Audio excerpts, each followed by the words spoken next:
আপনারা কে কে মাছের বটি চচ্চড়ি খাইছেন আমি জানি না, কিন্তু এই বটি চচ্চড়িটা একদমই অন্যরকম, স্বাদে গন্ধে একদমই অতুলনীয়। যারা না খাইছেন তারা এই রেসিপিটা দেখার পরে আজই ট্রাই করবেন। তাহলে চলেন রেসিপিটা দেখে নিই। রেসিপিটা করার জন্য প্রথমে একটা কালো কুচকুচা কড়াই নিয়ে নিলাম। এখানে দিয়ে দিলাম অল্প পরিমাণে পেঁয়াজ কুচি দেওয়ার পরে তারপরে এখানে দিয়ে দিলাম একটা টমেটোর অর্ধেক, আর দিয়ে দিলাম এখানে 3-4টা কাঁচামরিচ ফালি করা। তার সাথে দিয়ে দিলাম লবণ, স্বাদ মতো হলুদের গুঁড়া, মরিচের গুঁড়া, ধনিয়ার গুঁড়া, জিরার গুঁড়া, আদা রসুন বাটা সবকিছু একসাথে দিয়ে ভালো করে হাত দিয়ে কষলে একদম মাখিয়ে নিতে হবে।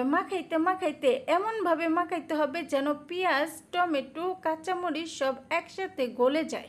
যখন ভালো করে মাখানো হয়ে যাবে, একদম নরম নরম হয়ে যাবে, দেখতে ঠিক এইরকম মাখো মাখো ভর্তার মতো হয়ে যাবে, তখন এখানে দিয়ে দিব আগে থেকে ছোট ছোট করে কেটে রাখা মাছগুলো দিয়ে আলতো হাতে সুন্দর করে মাখা জায়গা করে নিতে হবে। আলতো হাতে মাখা জায়গা করে এটাকে রেখে দিব 1 ঘন্টার জন্য রেস্টে। আপনারা এই মাছের বটি চচ্চড়িটা যে কোনো বড় মাছ দিয়ে রান্না করতে পারেন। আমি এখানে বড় একটা ঘুন্না মাছ দিয়ে তারপরে এই রান্নাটা করছি। 1 ঘন্টা পরে ওই কালো কুচকুচা কড়াইয়ের ভিতরে দিয়ে দিলাম তেল। অল্প পরিমাণে তেল দিয়েছি, আপনারা চাইলে বেশি তেলও দিতে পারেন। তেলটা দিয়ে তারপরে আমি এখানে দিয়ে দিব সেই ওই মাছটা দিয়ে একটু উল্টে পাল্টে নাড়াচাড়া দিয়ে সুন্দর করে সমান করে দিব। সমান করে দেওয়ার পরে দেখেন এখান থেকে কিন্তু মাছ থেকে পানি উঠতেছে। এই মাছটা 1 ঘন্টা রেখে দেওয়ার কারণে এই মাছ থেকে পানি ছেড়ে দিছে, টমেটো থেকে পানি ছেড়ে দিছে। এই পানি দিয়েই আর কি রান্নাটা সুন্দরভাবে হয়ে যাবে। চুলার আঁচটা কমিয়ে একদমই অল্প আঁচে রান্নাটা করে নিব।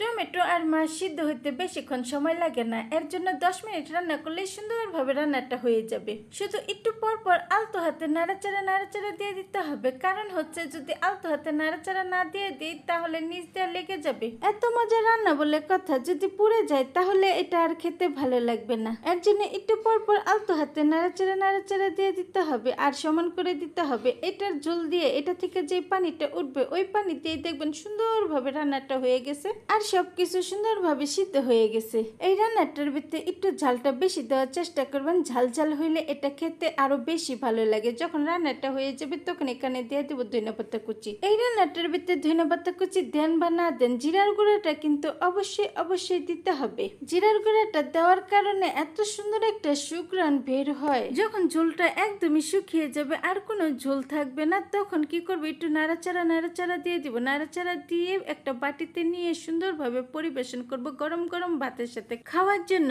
এইটা গরম ভাতের সাথে খেতে যে কি ভালো লাগে, আপনারা অবশ্যই এই রেসিপিটা একবার হলেও ট্রাই করবেন। এই রেসিপিটা করতে সহজ, কিন্তু খেতে যে কি মজা। এই রেসিপিটা যদি একবার খান তাহলে দেখবেন আপনি বারবার এই রেসিপিটাই ট্রাই করবেন।